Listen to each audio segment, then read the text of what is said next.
বাংলাদেশের ত্রয়োদশ জাতীয় সংসদ নির্বাচনে জনগণের পক্ষের শক্তিকেই বিজয়ী করতে চান প্রথমবার ভোট দেওয়ার সুযোগ পাওয়া তরুণরা। তাদের একাংশ রয়টার্সকে জানান, শিক্ষা খাতে দুর্নীতি রোধ এবং ব্যাপক হারে কর্মসংস্থান সৃষ্টির উদ্যোগ যারা নিতে পারবেন তাদের পক্ষে তারা। অন্যদিকে তরুণ নারী ভোটারদের একাংশ জানান, নারী স্বাধীনতায় হস্তক্ষেপকারীদের বর্জন করছেন তারা। আগামী 5 বছর দেশের নেতৃত্বে কারা থাকবেন সেই সিদ্ধান্ত নিতে ভোট দিচ্ছেন বাংলাদেশের ভোটাররা। এবার দেশের মানুষ শুধু আইন প্রণেতা নির্বাচনের জন্যই ভোট দিচ্ছেন না, রাষ্ট্র সংস্কারের লক্ষ্যে প্রণীত জুলাই জাতীয় সনদের পরিণতি কী হবে সেই সিদ্ধান্ত নিতে হচ্ছে তাদের। এর আগে আওয়ামী লীগ সরকারের অধীনে অনুষ্ঠিত সর্বশেষ 3টি জাতীয় নির্বাচনই ছিল বিতর্কিত।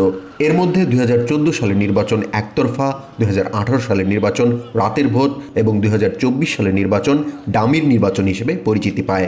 ভোটারদের একটি বড় অংশই বিগত নির্বাচনগুলোতে ভোট দিতে পারেননি, যে কারণে এবার ভোট নিয়ে মানুষের মধ্যে ব্যাপক উৎসাহ উদ্দীপনা দেখা গেছে। হ্যাঁ, আমাদের দেশটা যেহেতু ভালো চলে, মনে করেন আমরা গরিব মানুষ, সব দিক দিয়ে একটু সুবিধা হইলে, কিছু কিছু ক্ষেত্রে সুবিধা হইলে আমাদের একটু ভালো হইতো। দেশের মোট জনসংখ্যার প্রায় 28% বয়স 15 থেকে 29 বছরের মধ্যে। নির্বাচন বিশ্লেষকদের ধারণা, তারাই এই নির্বাচনের নিয়ামক শক্তি হয়ে উঠবেন। নিরাপত্তা, মত প্রকাশের স্বাধীনতা, নারী রাজনীতি, গণভোট সব মিলে এবারের নির্বাচন তরুণদের কাছে শুধু ভোট দেওয়ার বিষয় নয়, বরং রাষ্ট্র ও নাগরিকের সম্পর্কের এক গুরুত্বপূর্ণ পরীক্ষা। তাই প্রার্থীরা যেন তরুণ ভোটারদের কথা মাথায় রাখেন, সেই আহ্বানও জানিয়েছেন তারা। The feeling is good. I'm a first-time voter. I'm gonna give vote the one person. They're gonna change our country. জীবনে প্রথমবারের মতো ভোটার হওয়া তরুণ ভোটারদের একাংশ রয়টার্সকে জানান, নির্বাচনে অনিয়ম ঠেকাতেই ভোট কেন্দ্রে যাচ্ছেন তারা।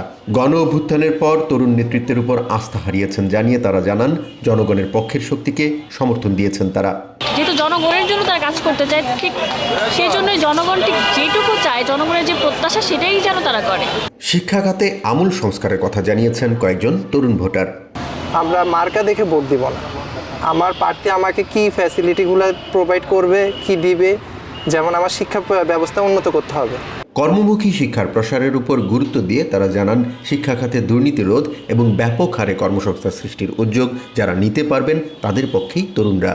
আমাদের দেশে প্রচুর শিক্ষাক্ষেত্র থাকার অবস্থা, আমাদের যে কর্মসংস্থানের ব্যাপক অভাব রয়েছে, পাশাপাশি শিক্ষাক্ষেত্রে মনোযোগ দেওয়ার পাশাপাশি তারা যেন যে কর্মসংস্থানের যেই চাহিদাগুলো আছে সেগুলোর জন্য মিটানোর ক্ষেত্রে তারা ভূমিকা রাখে। শহরাঞ্চলে তরুণদের প্রধান লক্ষ্য যখন রাজনৈতিক স্বাধীনতা ও বাক স্বাধীনতা, তখন গ্রামাঞ্চলের চিত্র কিছুটা ভিন্ন। সেখানে দ্রব্যমূল্যের ঊর্ধ্বগতি এবং দৈনন্দিন অর্থনৈতিক ব্যয় নিয়েই ভাবছেন তরুণরা। ওইদিকে অনেক রাস্তাঘাট ভাঙাচোরা আছে, আমাদের বাসার সামনে রাস্তা আছে ভাঙাচোরা, যদি ঠিকঠাক মতো করা হয় তাহলে আমাদের অনেক ভালো।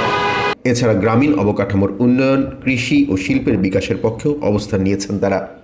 অবশ্যই আমাদের নদী এলাকা ভাঙন দূর করবে, আমাদের নদী পার বেঁধে দেবে, খনন করবে, আরও কৃষিখাতের উন্নয়ন করবে। এবারের নির্বাচনে জয় পরাজয় নির্ধারণে নারী ভোটারদের ভূমিকা বড়। নির্বাচন কমিশনের তথ্য অনুযায়ী দেশে এবার নারী ভোটারের সংখ্যা 6,88,85,200 জন, যা পুরুষ ভোটারের কাছাকাছি।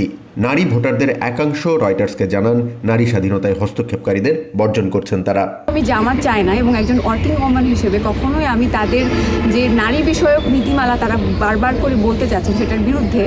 ত্রয়োদশ জাতীয় সংসদ নির্বাচন উপলক্ষে সারা দেশে কয়েক স্তরের নিরাপত্তা ব্যবস্থা নেওয়া হয়েছে। ভোটে বিশৃঙ্খলা ও কারচুপি ঠেকাতে বিভিন্ন বাহিনীর 9.5 লাখ সদস্য মোতায়েন আছেন। সংশ্লিষ্টরা একটি অবাধ ও সুষ্ঠু নির্বাচনের আশাবাদ ব্যক্ত করেছেন। আত্মনিয়োগ করেছে এবং আমাদের প্রত্যয় যে আমরা সুন্দর একটা নির্বাচন উপহার দেব। জাহান মিথুন, TVN 24 নিউজ ডেস্ক।